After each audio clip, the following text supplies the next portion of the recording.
خدمت خلق کا ایک عام تصور کہ بھوکے کو کھانا کھلایا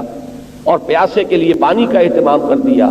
اور مریض کے لیے دوا دارو کا اور علاج معالجے کی سہولت فراہم کر دی، یہ تو سب کو معلوم ہے۔ لیکن خدمت خلق کا یہ دوسرا درجہ جو ہے صرف اسی کے سامنے آئے گا کہ جس کی آنکھیں کھل گئی ہوں، جو واقعتاً آخرت پر یقین رکھتا ہو۔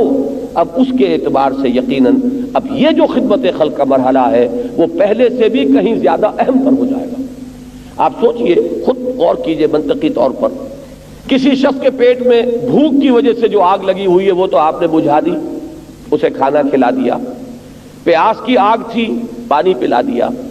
لیکن اگر آپ کے علم میں ہو کہ وہ سموچا آگ کا ایندھن بننے والا ہے، اگر آپ کے علم میں ہے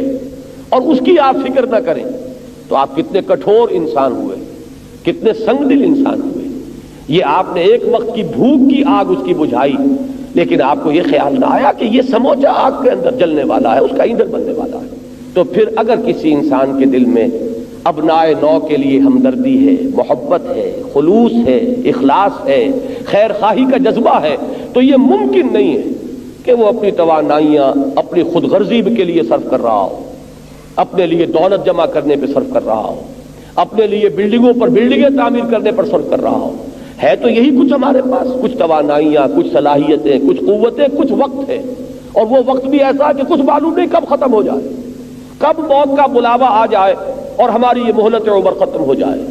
اسی کو انویسٹ کرتا ہے انسان، اور انویسٹ کرے گا اسی چیز میں کہ جس کی اہمیت اس کی نگاہ میں سب سے بڑھ کر ہے۔